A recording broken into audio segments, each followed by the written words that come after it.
Hello বন্ধুরা, সকলকে good morning. আমি আজকে ভোরবেলা উঠেই ভিডিও বানাতে বসে গেছি। আজকে আমি তোমাদের সঙ্গে আমার আরেকটি ব্লগ শেয়ার করব অনেকদিন পর। এখন 6:15 বাজে, আমি পুরো ফ্রেশ হয়ে গেছি।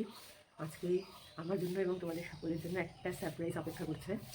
তো সেটা আমি একটা জায়গায় যাব, তোমাদের দেখাচ্ছি একটু পরে। আমার অনেক দিনের ইচ্ছা, অনেক দিনের মানে বলে বোঝাতে পারবো না, অনেক দিনের একটা ইচ্ছা পূরণ হবে। তো কালকে আমার বার্থডে আছে, সেই উপলক্ষে আমি এই সারপ্রাইজ গিফটটা নিজেকে দেবো। তো সেটা আনার জন্য আমি বেরিয়ে যাবো একটু পরেই। চলো, আর বেশি কথা নয়, আবার তোমাদেরকে দেখাচ্ছি পরে কী হচ্ছে। হ্যালো বন্ধুরা, দেখো আমি বেরিয়ে পড়েছি, যেমন বলা তেমন কাজ। এখন 8টা মতো বাজে।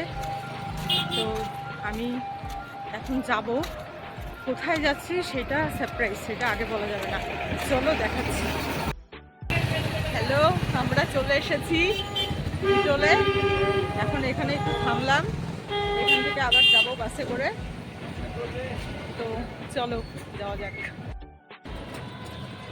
আমি চলে এসেছি বন্ধুরা, আমার ভিডিওর শেষ পর্ব নয়, এখনো অনেক ভিডিও বাকি আছে। আমি টোটো করে যাচ্ছি দাদার বাড়িতে।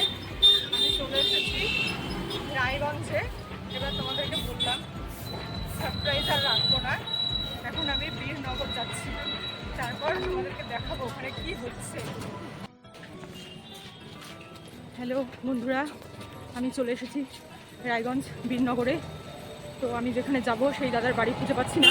তো দাদা আমাকে ডিরেকশন বলে দিল, ম্যাপও অন করে রেখেছি। তো যাই হোক, যেতে থাকি, হারাবো না, অসুবিধা নেই। তো তোমাদের সঙ্গে একটু শেয়ার করলাম। এখানে আজকে দেখছি সব ফাঁকা ফাঁকা, জানি না কোনো কিছু বন্ধ টন্ধ আছে নাকি।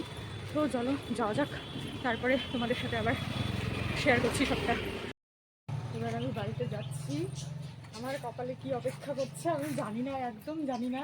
এই যে আর সাসপেন্সে রাখবো না, আমি নিয়ে ফেলেছি এটা আমার। এখন একে নিয়ে গিয়ে আমি কী করবো আমি জানি না। তোমরা বুঝতে পারছো, আমি বাড়িতে গিয়ে খুলে দেখাবো, কিন্তু আমি জানি না আমার কপালে কি অপেক্ষা করছে।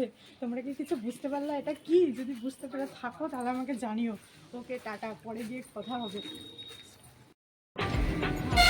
আমি বাড়ির উদ্দেশ্যে রওনা দিচ্ছি। বাড়িতে পড়েছি, তো বাড়িতে গিয়ে তারপর কপালে কি অপেক্ষা করছে সেটা তোমাদের সাথে শেয়ার করবো।